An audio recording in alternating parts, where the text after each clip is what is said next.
राम जी की ऐसी शीलता है जिसने शत्रु के हृदय को भी जीत लिया।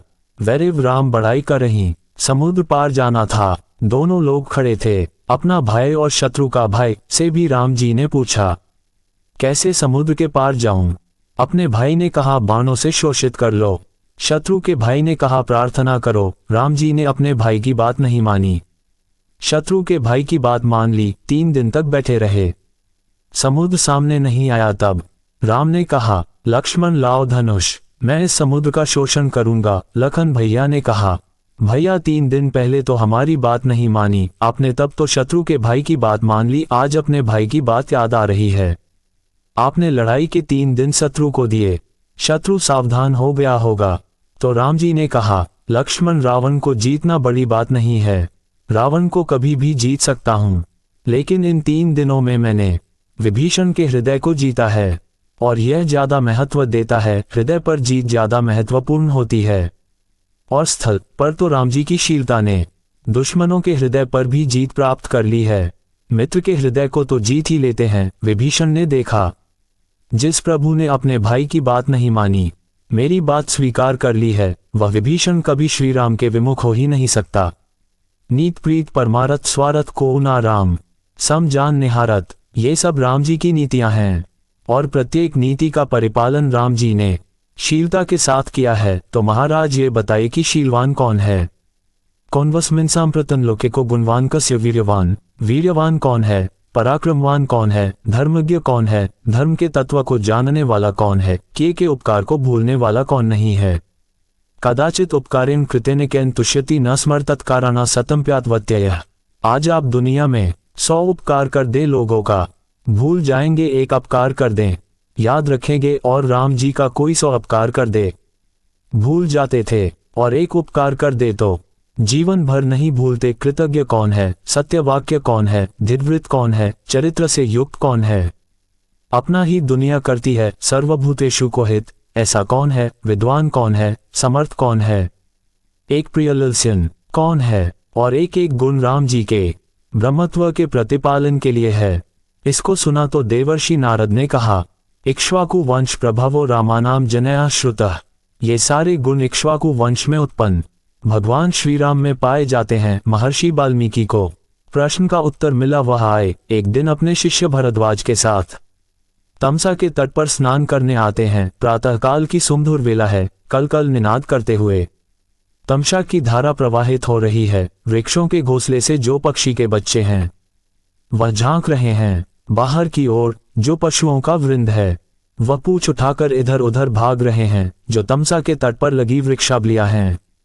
और प्रातः काल के पावन पवन के प्रवाह के कारण जब उसके पत्ते हिलते हैं, उससे सुमधुर ध्वनि प्रतीत होती है, जो महर्षि वाल्मीकि के मन को मुग्ध कर रही है। ऐसा प्राकृतिक सौंदर्य, ऐसी नैसर्गिक छटा महर्षि वाल्मीकि के हृदय को प्रफुल्लित कर रही है। कभी प्रवाहित होते तमसा के जल को देखते, कभी पक्षियों के मधुर कलरव को सुनते, कभी फुदकते हुए पशुओं को देखकर खुश होते। जिधर भी दृष्टि जा रही थी बहुत मनोरम दृश्य था। उसी समय एक वृक्ष के ऊपर दृष्टि गई। देखा एक क्रौंच पक्षी आपस में प्रेमालाप कर रहे हैं, मिथुनावस्था में हैं। जैसे महर्षि वाल्मीकि की दृष्टि गई, सहसा एक सनसनाता हुआ तीर आया और नर क्रौंच के हृदय को भेद कर दिया।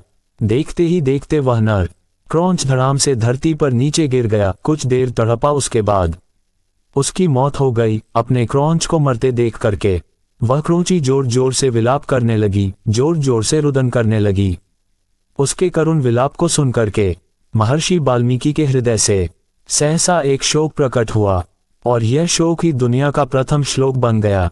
शोकम श्लोकम मानसाद प्रतिष्ठा त्वमग्मा शाश्वती समा यत क्रौंच मिथुनादेकम अवधि काम मोहितम। ये दुनिया का प्रथम श्लोक है। वेद की ऋचाओं के बाद दुनिया का प्रथम प्रकट होने वाला ये श्लोक है। संपूर्ण काव्य कानन का प्रथम बीजाक्षर है ये श्लोक। जैसे एक बीज में अनंत वृक्ष और उन अनंत वृक्षों में अनंत बीज, उन अनंत बीजों में अनेकों वृक्ष छिपे होते हैं, वैसे ही दुनिया के इस प्रथम सनातन काव्य बीज में अनेक सह काव्य वृक्ष छिपे हुए हैं। इसी को आधार मानकर संसार के सारे काव्य प्रकट हुए। उन समस्त काव्यों का जो सनातन बीज है वह ये प्रथम श्लोक है, मानसाद प्रतिष्ठा। इसी को लेकर सुमित्रानंदन पंत ने लिखा है, वियोगी होगा पहला कवि, आह से उपजा होगा कान, उमकर आंखों से चुपचाप, वही होगी कविता अनजान। दुनिया की पहली कविता तो पीड़ा से ही प्रकट हुई होगी, और सच है कविता का प्रकटीकरण और काव्य का सुप्रण हो, या कहीं से कोई रचना प्रकट होती है तो वह बिना पीड़ा के, बिना वेदना के प्रकट नहीं हो सकती। वेदना से ही काव्य का प्रकटीकरण होता है। एक संत कह रहे थे, जीवन में वेद नहीं है तो बहुत घबराने की बात नहीं है, लेकिन यदि वेदना ना हो तो जीवन मुश्किल हो जाएगा। जीवन में वेदना का होना आवश्यक है, और वाल्मीकि रामायण की जो उपलब्धि है वह हृदय में वेदना को प्रकट करती है। वाल्मीकि रामायण की कथा हृदय को संवेदित बना देती है, और हमारे यहाँ कहा जाता है, तपस्या भी पाषाण तप हो तो उसका भी कोई मतलब नहीं है। यदि हृदय में वेदना ना हो, वेदना से ही हृदय का ध्रुवीकरण होता है और व्यक्ति भक्त बनता है। जैसे भक्त को भात को संस्कृत में भक्त कहते हैं। चावल की कठोरता खत्म हो जाए तो भात बनता है, वैसे ही हृदय की जब कठोरता खत्म होती है, वेदनाओं से वह सच्चे अर्थ में भक्त बनता है। और वाल्मीकि रामायण की कथा की उपलब्धि यह है, जीवन की कठोरता को खत्म करके, हृदय की पाषाणता को खत्म करके, उसको संवेदित करके सच्चे अर्थों में हमें भक्त बनाती है। और भक्त होना ही वह पात्रता है जो सहजता से हमें परमात्मा की उपलब्धि करा दे। विष्णु सहस्त्रनाम में भगवान को काव्य कहा गया है। भगवान का एक नाम ही काव्य है, और काव्य का प्रकटीकरण वेदना से होता है। इसका मतलब परमात्मा को प्रकट करना हो तो हृदय में वेदना का होना आवश्यक है, और यह काव्य प्रकट हुआ।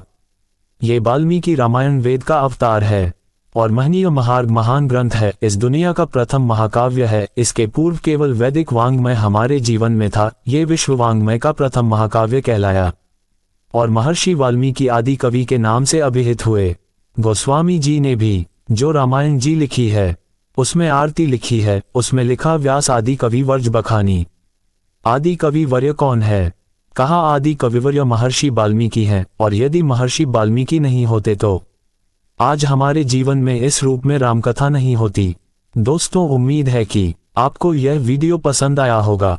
इस पोस्ट को अपने दोस्तों और परिवार के साथ जरूर शेयर करें और वीडियो को लाइक करें, चैनल को सब्सक्राइब करें और भी ऐसे ही वीडियो देखने के लिए।